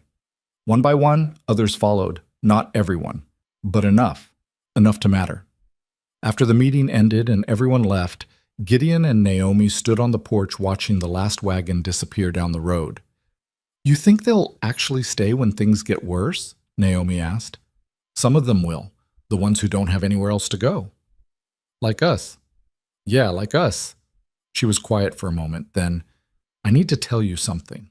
Gideon turned to look at her. Her expression was unreadable in the darkness. "What is it?" "I lied to you about my father." "What do you mean?" "I said he was broken, that he gave up after we lost the ranch. That's true. But what I didn't tell you was that before he gave up, he tried to kill Crow." Gideon went very still. What? He couldn't take it anymore. Losing everything, watching Crow walk away untouched. So one night he got drunk and went looking for him with a rifle. Her voice was flat. He didn't find him, got arrested before he made it to Crow's hotel, spent 6 months in jail. That's when he really broke. Not from losing the ranch, from knowing he'd failed even at revenge. Why are you telling me this now? Because I don't want you to make the same mistake. I don't want you to let this fight turn you into something you're not. She met his eyes. Crow's trying to provoke us, trying to make us do something stupid so he can play the victim. We can't let him win that way. Gideon stared at her. You think I'm planning to go after him? I think you're angry enough to consider it. She wasn't wrong. The thought had crossed his mind more than once. How easy it would be to ride into town, find Crow, and end this the old-fashioned way. But that wasn't who he was. And it wasn't who he wanted to be. I'm not your father, he said quietly. I know. That's why I'm telling you this. Because I need you to stay yourself. Even when it gets hard, even when it feels impossible. I will. Promise me. I promise. She held his gaze for another moment, then nodded. Okay. Then we'll find another way. The next morning brought unexpected news. A telegram arrived from the territorial attorney's office. Judge Holloway had forwarded all the evidence from their case to the Capitol, requesting a formal investigation into Crow's activities across multiple counties. It wasn't much, but it was something. Walter brought the news himself, riding out to the ranch with a rare smile on his weathered face. This is good, he said, handing Gideon the telegram. Real good. It means the case is out of Holloway's hands now, out of local control. Crow can't bribe his way out of a territorial investigation. Can he slow it down? Naomi asked. He can try, but these people don't mess around. If they find evidence of fraud, they'll prosecute. And they've got resources local courts don't have. Gideon read the telegram again, looking for the catch. How long will it take? Hard to say. Could be weeks, could be months, but at least it's moving forward. And in the meantime? In the meantime, you keep your heads down and stay alive. Walter's expression turned serious. Because Crow's going to be desperate now. A territorial investigation means real consequences. Prison time, loss of assets. Everything he's built could come crashing down. Good. No, not good. Because desperate men are dangerous men. Walter put a hand on Gideon's shoulder. Watch yourself, both of you. After Walter left, Gideon and Naomi stood in the yard, the telegram still clutched in Gideon's hand. We actually have a chance, Naomi said softly. A real chance. If we can survive long enough for the investigation to finish. We will. Gideon wanted to believe her, wanted to think they'd already weathered the worst of it, but something in his gut told him the real fight was still coming. That night proved him right. Gideon woke to the smell of smoke. He was on his feet instantly, rifle in hand, his heart hammering against his ribs. The smell was faint but unmistakable. Something was burning. He ran to the window and his blood turned to ice. The barn was on fire. Flames licked up the walls, bright orange against the black sky, spreading faster than should have been possible. Someone had doused it in kerosene or lamp oil. This wasn't an accident. Naomi, he shouted, already running for the door. She appeared in the hallway, eyes wide. What? Barn's on fire. Get water, now. They ran outside together, grabbing buckets from the well. But even as they started throwing water on the flames, Gideon knew it was hopeless. The fire had too much of a head start. The whole structure was going to collapse. All they could do was keep it from spreading to the house. They worked frantically, hauling water, until their arms ached and their lungs burned from smoke. Other people appeared. Neighbors who'd seen the glow from miles away. Ranchers who came to help without being asked. By the time the fire finally died, the barn was nothing but smoking timber and ash. Gideon stood staring at the ruins, his hands blistered, his face black with soot. Everything they'd stored in there was gone. Tools, feed, equipment, all of it reduced to nothing. Elias appeared at his side, breathing hard. You see who did this? No, but I don't need to. Crow. Who else? Sheriff Braddock showed up an hour later. He walked the perimeter of the burned barn, examining the ground, the debris, the pattern of the fire. Finally, he came back to where Gideon and Naomi stood.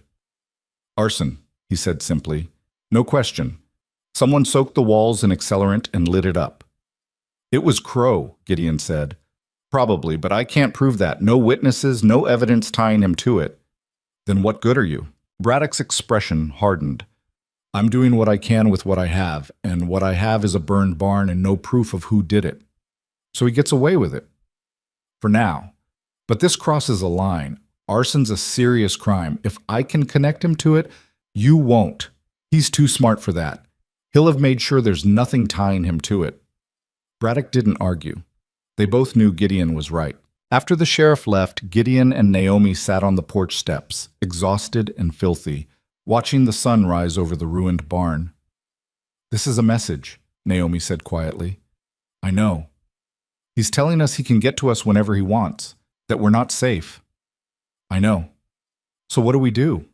Gideon looked at her, at this woman who'd shown up broken and desperate, who'd fought beside him every step of the way, who'd refused to quit even when everything seemed hopeless.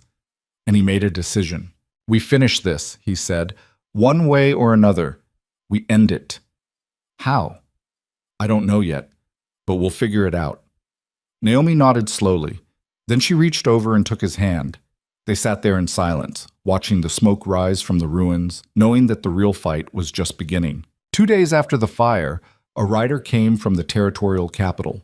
He wore a press suit and carried a leather case that looked like it had never seen a day's hard use.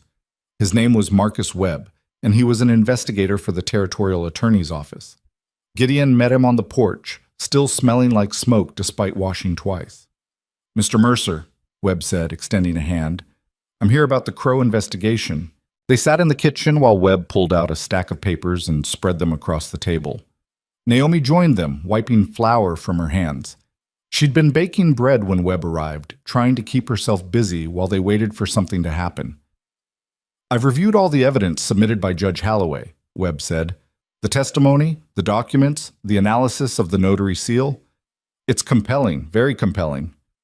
But? Gideon asked, because there was always a but. But the destruction of the records in Leavenworth complicates things. Without the original documentation proving the seal was stolen, our case relies heavily on circumstantial evidence and testimony from witnesses who could be accused of bias. They're not biased, they're victims. I understand that. But Crow's lawyers will argue otherwise. They'll claim these families are simply bitter about legitimate debt collection and are fabricating stories to avoid payment. Naomi leaned forward. What about the pattern? 8 families, all with the same seal, all losing their land the same way. That's not coincidence. I agree. But proving fraud in court requires more than pattern recognition. We need concrete evidence. Webb pulled out another paper. That's why I'm here. I need you to help me find it. How? Gideon asked. Crow didn't just operate in this territory. He's been moving across the West for years. Different names sometimes, different schemes, but always the same goal. Acquire land through fraudulent means. Webb tapped the paper. I've been tracking similar cases in Colorado, Wyoming, even California. If we can connect those cases to Crow, if we can prove this is a systematic operation spanning multiple territories, we can build a case strong enough to put him away for a very long time. How long do you need? A month, maybe 2. I'll need to travel, interview witnesses, gather records. It won't be fast. And in the meantime, Crow's still here, still threatening people, still burning barns. Webb's expression darkened. I heard about that. I'm sorry. Sheriff Braddock sent a report. Did he mention he can't prove Crow did it? He mentioned that too. Webb closed his case. Look, I know this is frustrating. I know you want immediate justice. But if we rush this, if we go after Crow without enough evidence, he'll walk, and then he'll be untouchable. We get one shot at this. We need to make it count. Gideon wanted to argue, wanted to tell Webb that they didn't have 2 months, that Crow was escalating, that waiting meant more people would get hurt. But he also knew Webb was right. They'd already seen what happened when evidence wasn't airtight. Crow found ways around it. What do you need from us? Naomi asked. Names. Anyone who might have dealt with Crow or someone matching his description in other territories. Business partners, associates, employees. Anyone who might be willing to testify about his methods. We'll ask around, see what we can find. Good. I'll be in touch. Webb stood, then paused. One more thing. Be careful. Men like Crow don't react well when they realize the walls are closing in. The barn fire was a warning. The next move might be worse. After Webb left, Gideon and Naomi sat in silence, the weight of everything pressing down on them. 2 months, Naomi said finally. Can we survive 2 months? We'll have to. And if Crow doesn't give us 2 months? Gideon didn't have an answer for that. The next week crawled by like wounded time. Every night, Gideon walked the property with his rifle, checking for signs of intruders. Every morning, he woke up half expecting to find something else burned or broken. But nothing happened. The ranch stayed quiet, too quiet. Naomi spent her days helping Gideon salvage what they could from the barn and organizing the information Webb needed. She wrote letters to families they'd talked to, asking about connections to other territories, other cases that might fit Crow's pattern. Responses came slowly. Some families had left and couldn't be reached. Others were too afraid to put anything in writing, but a few came through with useful information. A name here, a location there, pieces of a puzzle that was slowly taking shape. 10 days after Webb's visit, Walter showed up with news. Found something, he said, pulling a yellowed newspaper from his coat. Article from a Colorado paper 3 years ago. Land dispute involving a man named Daniel Cross. Look at the details. Gideon read the article. A rancher outside Denver had lost his property to a man claiming unpaid debts. The rancher had fought it in court and lost. 2 months later, his barn had burned down. The similarities were impossible to ignore. Daniel Cross, Naomi said. You think it's Crow? Different name, same tactics, Walter said. I'd bet anything it's him. Where's the rancher now? Dead? Died 6 months after losing his property, but he had a son. Works in a mining camp outside Leadville. Gideon looked at Naomi. We need to talk to him. That's a 4-day ride. I know, but if he can identify Crow as Daniel Cross, if he can testify about what happened to his father, that's the connection Webb needs. Walter shook his head. That's a long way to go on him, maybe. You got a better idea? No, but I don't like you leaving the ranch undefended, not with Crow still lurking around. Then someone stays here, keeps watch. I'll do it, Walter said. Me and a few of the others. We'll take shifts. Make sure nothing happens while you're gone. Gideon studied the old man's face. Walter looked tired, worn down by years of fighting battles that never seemed to end. But there was steel in his eyes, a determination that hadn't been there before. You sure? Gideon asked. Someone's got to protect what you've built here. Might as well be me.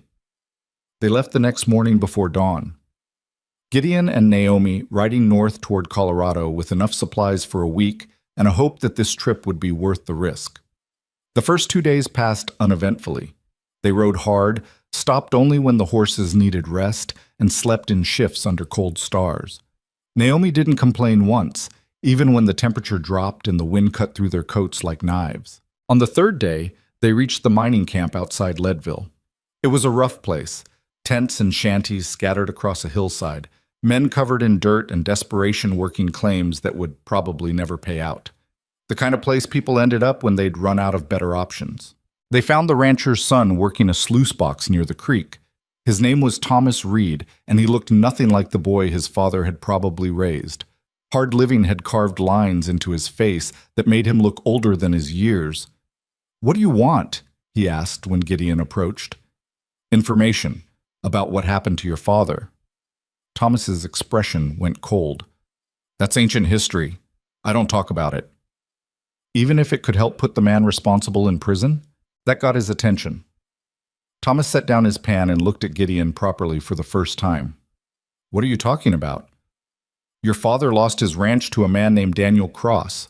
We think Cross is actually Damian Crow, same man who's been stealing land in Montana using the same tactics he used on your father. Thomas's jaw tightened. So if you can identify him, if you can testify that Crow and Cross are the same person, we can prove he's been running this scam for years. We can stop him. And why would I do that? My father's dead. Testifying won't bring him back. Naomi stepped forward. No, but it'll stop him from doing it to someone else's father. Thomas stared at her. You lose someone too? Not dead, but broken? Same as yours. Something shifted in Thomas's expression. He looked away, his hands clenching and unclenching like he was trying to hold on to something that kept slipping through his fingers. "I watched my father give up," he said quietly, watched him fade away piece by piece until there was nothing left. And the whole time, Daniel Cross was walking around free, living in a nice house, wearing nice clothes, acting like he'd done nothing wrong. "Then help us make sure he pays for it," Gideon said. Thomas was quiet for a long time. Then, "What do you need me to do?" They spent the next 2 hours going over everything Thomas remembered. He described Daniel Cross in detail, his appearance, his mannerisms, the way he spoke. Every description matched Damien Crowe perfectly. Thomas even had old papers from his father's case, documents bearing the same forged signatures and stolen seal. It was exactly what Webb needed. "I'll testify," Thomas said finally. "Tell me when and where, and I'll be there. It might take a few weeks, maybe longer. I've waited 3 years. I can wait a little longer." They left the camp that afternoon with Thomas's promise and the documentation that would connect Crowe to crimes in Colorado. It wasn't everything, but it was enough. Enough to prove the pattern. Enough to show this wasn't isolated incidents, but a calculated, long-running scheme. Enough to finish this. They made good time on the ride back, pushing the horses harder than they probably should have. Both of them were anxious to get home, to deliver what they'd found to Webb, to finally see the end of this nightmare. But when they crested the hill overlooking the ranch on the 4th day, Gideon's blood turned to ice. Smoke was rising from the property again. Not the barn this time. That was already gone. This smoke was coming from the house. Gideon kicked his horse into a full gallop, Naomi right behind him. They thundered down the road, fear turning everything sharp and bright. Please, Gideon thought, please let them be all right. They reached the ranch to find Walter and 3 other men fighting a fire on the back corner of the house. The flames weren't as bad as the barn fire, but they were spreading. Someone had tried to burn the place down. Gideon dismounted and ran to help, grabbing buckets and throwing water on the flames. It took 20 minutes to get it under control, and by then his lungs were burning and his hands were blistered all over again. When the fire was finally out, he found Walter sitting on the porch steps, his face black with soot, his hands shaking. "What happened?" Gideon demanded. "They came last night, 3 riders, tried to burn the house while we were sleeping." Walter coughed, his chest rattling. "We heard them, got out in time, managed to stop most of it, but they got away." "Did you see who it was?" "Too dark, but I know who sent them." Gideon's hands clenched into fists. This had gone too far. Crowe wasn't just trying to scare them anymore, he was trying to kill them. Naomi appeared at his side, her face pale. "We need to end this. Now." "How?" "Webb needs more time. The investigation." "To hell with the investigation. Crowe's not going to wait for it to finish. He's going to keep coming after us until we're dead or gone." "Then what do you suggest?" Naomi's eyes were blazing. "We go to the newspapers. We make this public. We tell everyone what he's doing and dare him to come after us in the open." "That's dangerous." "More dangerous than this?" She gestured at the burned corner of the house. "At least if it's public, he can't hide. He can't operate in the shadows anymore." Walter spoke up from the steps. "She's right. You've been fighting this quietly, trying to build a case. But Crowe's escalating. If you don't do something drastic, he's going to kill you before Webb ever gets to trial." Gideon looked around at the ranch, at the burned barn, the scorched house, the land he'd almost died defending. He'd spent 3 years hiding from life, and then Naomi had shown up and forced him to start living again. And now some bastard with forged documents and hired thugs was trying to take it all away. No more. "All right," he said. "We make it public." The Copper Springs Gazette wasn't much of a newspaper, just a weekly publication run by a man named Edmund Price, who'd been printing local news for 20 years. But it was the only game in town, and Edmund had a reputation for being honest, even when it wasn't convenient. Gideon and Naomi rode into town the next morning and found Edmund in his office, setting type for the next edition. "Mercer," Edmund said, looking up in surprise. "Didn't expect to see you. What can I do for you?" "I want to buy space for a story. Front page if you've got it." Edmund's eyebrows went up. "What kind of story?" "The kind that exposes Damien Crowe as a fraud and a criminal." The printer went very still. "That's a serious accusation." "I've got serious evidence." Gideon laid it all out. The stolen seal. The testimony from families across the territory. The connection to Daniel Cross in Colorado. The pattern of fraud stretching back years. The barn fire. The attempted arson on the house. All of it. Edmund listened without interrupting, his expression growing darker with each detail. When Gideon finished, Edmund sat back in his chair. If I print this, Crow will come after me too. Probably. Could put me out of business. Could put me in a grave. I know. That's why I'm asking, not demanding. Edmund was quiet for a long moment, his fingers drumming on the desk. Then he stood and walked to the window, staring out at the street. I started this paper 20 years ago, he said finally. Thought I'd print the truth, hold powerful people accountable, make a difference. But somewhere along the way, I got comfortable. Started avoiding stories that might cause trouble. Told myself it was smart business. He turned back to face Gideon. But you know what? I'm tired of being comfortable. Tired of watching men like Crow destroy people and pretending it's none of my business. His jaw set. I'll print it, all of it. Front page, biggest headline I can manage. You're sure? No, but I'm doing it anyway. The story ran 3 days later. Edmund didn't hold back. He printed every detail, every piece of evidence, every testimony. The headline screamed across the front page, Land Baron exposed as fraud. Below it, in smaller text, Damian Crow accused of systematic theft spanning multiple territories. The reaction was immediate. Half the town was in an uproar. Some people were outraged at Crow, finally seeing the truth laid out in black and white. Others were furious at Gideon and Edmund for stirring up trouble. Arguments broke out in the streets, in the saloon, in the general store. The whole territory seemed to fracture along invisible lines. But the most important reaction came from the territorial attorney's office. Webb sent a telegram the day after the story ran. Coming immediately. Do not engage with Crow. Evidence is enough. 2 days later, Webb arrived with 3 federal marshals. They went straight to Crow's hotel and arrested him on charges of fraud, forgery, and arson. Crow went quietly, his face carefully neutral, but Gideon could see the rage burning beneath the surface. The trial was scheduled for 6 weeks out in the territorial capital. Webb assured them the evidence was overwhelming, especially now that Thomas Reed had agreed to testify and more witnesses from other territories were coming forward. But even with Crow in custody, Gideon couldn't shake the feeling that it wasn't over. He was right. 3 days before the trial, one of Crow's hired men showed up at the ranch. Gideon saw him coming from a distance and met him on the road with his rifle. Easy, the man said, hands raised. I'm not here to cause trouble. Then why are you here? Crow sent me. He wants to make a deal. Gideon's finger moved to the trigger. I'm not interested in deals. You should be, because he's offering to plead guilty to the fraud charges in exchange for dropping the arson investigation. Why would he do that? Because fraud gets him prison time. Arson gets him a rope. He's trying to save his neck. Gideon stared at the man. And what's he want from me? He wants you to tell the marshals you don't know who burned your barn, that you can't identify the men who tried to burn your house. Give him plausible deniability on the arson. In exchange for what? He pleads guilty to the fraud, returns all the land he stole, goes to prison for 10 years. You get your justice. He gets to keep breathing. Gideon's mind raced. 10 years was a long time. Long enough for Crow to lose everything. Long enough for the families he'd destroyed to get their land back. But it also meant letting him get away with attempted murder. No, Gideon said. The man blinked. No? He tried to kill us, burned our barn, tried to burn our house with people inside. I'm not giving him a pass on that. You're making a mistake. Fraud cases are complicated. Juries can be unpredictable. But if he pleads guilty, I don't care. Tell Crow the answer is no. The man stared at him for another moment, then shrugged.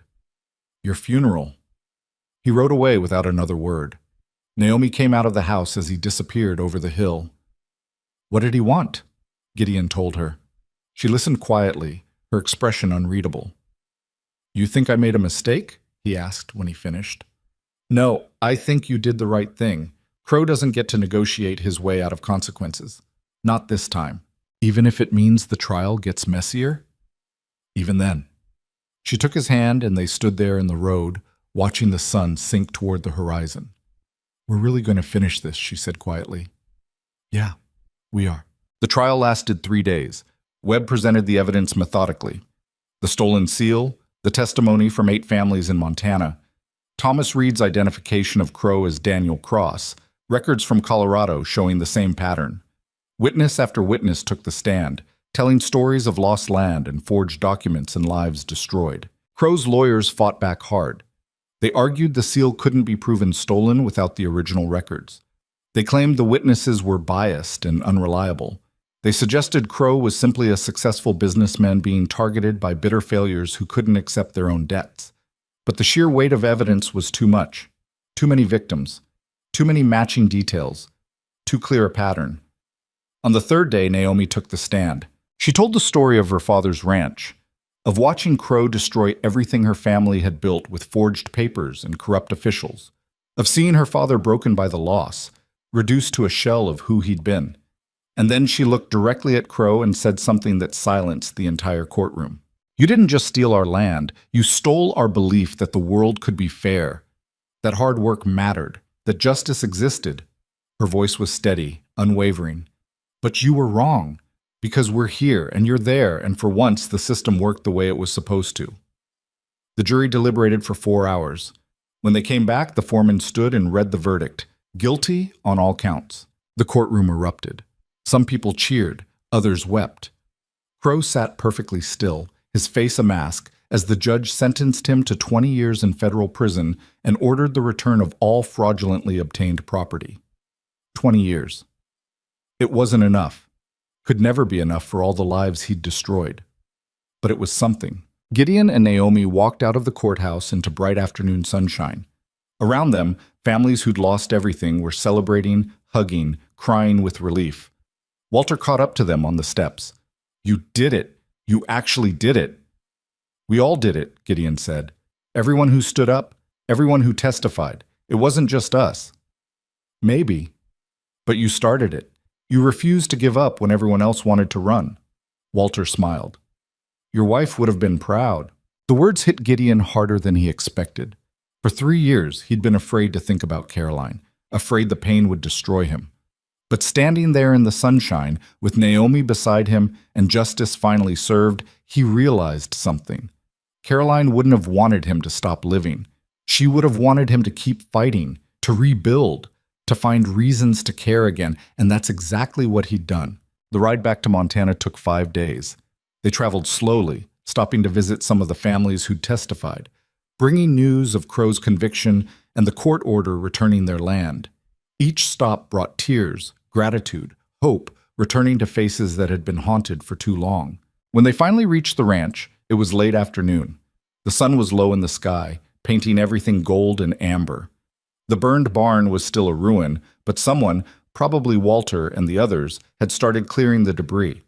The house looked solid despite the scorched corner, smoke damage cleaned away, windows washed clean. Gideon dismounted and stood there, taking it all in.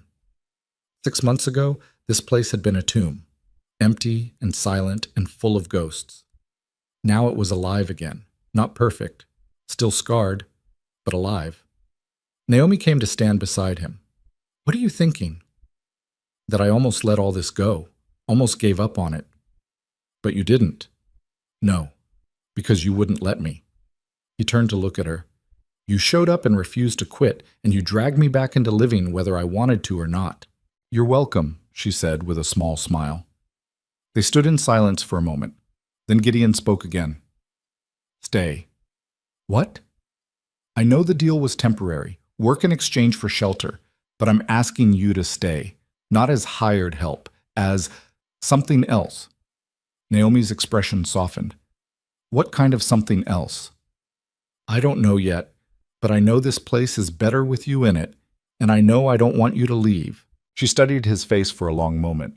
"You're sure? Because once I stay, I'm staying. No running, no leaving when things get hard." "I'm sure. Even though I'm stubborn and difficult and I make you do things you don't want to do?" "Especially because of that." Naomi laughed, a real laugh, bright and genuine. "All right then, I'll stay." The weeks that followed weren't easy. They rebuilt the barn together, working through late autumn cold and early winter snow. Money was tight, resources scarce, and some days it felt like they were fighting the whole world just to keep going. But they kept going anyway. Other families who'd gotten their land back started reaching out, asking for advice on rebuilding. Gideon and Naomi helped where they could, sharing what they'd learned about fixing what was broken and starting over. Slowly, the valley began to heal. Word came in December that Crow had been transferred to federal prison in Kansas. He'd serve every day of his 20-year sentence. His assets had been seized, his reputation destroyed. The empire he'd built on fraud and fear had crumbled to nothing. Naomi received a letter from her father around the same time. He'd heard about the trial, about Crow's conviction. The letter was short, just a few lines, but they mattered. I heard what you did, what you helped make happen. I'm proud of you. For the first time in years, I feel like maybe I can start living again too. Thank you. She cried when she read it. Not sad tears. Something else. Something like release. Christmas came quiet and simple. Gideon and Naomi stayed on the ranch, just the two of them, sharing a meal by the fire while snow fell soft and thick outside. They didn't talk about the trial or Crow or any of it, just sat together in comfortable silence. Two people who'd learned what it meant to survive and decided to try living instead. In January, Naomi started a garden. She planted it in the spot where the old barn had stood, turning scorched earth into something that might grow come spring. It was too early, and the ground was frozen, but she worked at it anyway, preparing the soil for seeds that wouldn't go in for months. Gideon asked her why she was doing it now. Because I can, she said simply. Because I'm not running anymore. Because I'm here, and I'm staying, and I want something to show for it when the winter ends. He understood that. Understood the need to build something that would last, to prove that all the fighting and fear and loss had been worth it. So he helped her. They worked the frozen ground together, planting rows for vegetables they'd eat next fall, talking about things that might happen months or years from now, like they had all the time in the world. And maybe they did. By February, the ranch looked different. The new barn was taking shape, smaller than the old one, but sturdy. The garden plot was ready. The house had been repaired and reinforced, stronger than before. It wasn't perfect, probably never would be, but it was theirs. One evening, Gideon found Naomi standing on the porch, staring out at the valley. The sun was setting, painting the snow-covered hills in shades of pink and gold. What are you looking at? He asked. Everything, all of this. She gestured at the land. 6 months ago, I had nothing, no home, no future, just fear and exhaustion and nowhere to go. And now? Now I have a place that matters. Work that means something. People who need me. She looked at him. A reason to stay. Gideon moved to stand beside her. You gave me the same thing. I didn't realize how much I needed it until you showed up and refused to let me keep hiding. We saved each other then. Yeah, we did. They stood together watching the sun disappear behind the mountains, the sky fading from gold to purple to deep blue. Somewhere out there, other people were still fighting their own battles, still trying to survive in a world that didn't always play fair. But here, on this ranch, two broken people had found a way to put themselves back together. Not perfectly, not easily, but together. And that was enough. March brought the first signs of spring. Ice melted from the creek. Green shoots pushed up through the soil in Naomi's garden. Birds returned to the valley, filling the morning air with sound. Gideon started taking on ranch hands again, hiring men who needed work and teaching them what needed doing. The place was coming back to life, becoming what it used to be before Caroline died and he'd let everything fall apart. But it was different now, too. Better in some ways. Because he'd learned something in all the fighting and fear and rebuilding. You can't control what gets taken from you. Loss happens. Grief happens. People die and leave you alone with memories that hurt to hold on to. But you can control what you do after. Whether you let the loss destroy you or whether you find a reason to keep going. Whether you hide from life or face it head on, broken pieces and all. Gideon had spent 3 years choosing to hide. And then Naomi had shown up and forced him to choose differently. Now, watching her work in the garden she'd built from scorched earth, seeing the determination in every movement, he understood what she'd been trying to teach him all along. Living takes courage. Not the courage to avoid pain, but the courage to survive it. To get up every morning and work even when it feels pointless. To care about things even when they might be taken away. To let people in even when you've already lost someone who mattered. That was real strength. Not the absence of fear, but the refusal to let fear win. One warm April evening, Gideon and Naomi sat on the porch steps watching the sunset. The new barn stood complete behind them. The garden was growing, and the ranch felt alive in a way it hadn't in years. "I've been thinking," Naomi said. "About what?" "About planting trees. Down by the creek where the ground stays wet. Fruit trees, maybe, apples or pears." Gideon smiled. "That'll take years to pay off. You planning to stick around that long?" "I thought we already established I'm not leaving." "Just checking." She laughed and leaned her head against his shoulder. "My father used to have an orchard, before Crow took everything. I remember the way it looked in spring, all the blossoms opening. It was beautiful." "Then we'll plant one here, make new memories." "You sure? It's a lot of work for something you won't see fruit from for years." "I'm sure, because I'm not just surviving anymore. I'm building something that'll last." Naomi was quiet for a moment. Then, "Me too." They sat together as the stars came out one by one. Two people who'd lost everything and found a way to start over. Not by forgetting the past or pretending it didn't hurt, but by refusing to let it be the end of their story. The ranch would never be perfect. They'd never be perfect. Life didn't work that way. There would be hard winters and failed crops and memories that still stung when you touched them. But there would also be springs, gardens that grew, trees that bore fruit, moments of quiet peace on porch steps while the sun went down. And that was worth fighting for. That was worth staying for. That was enough.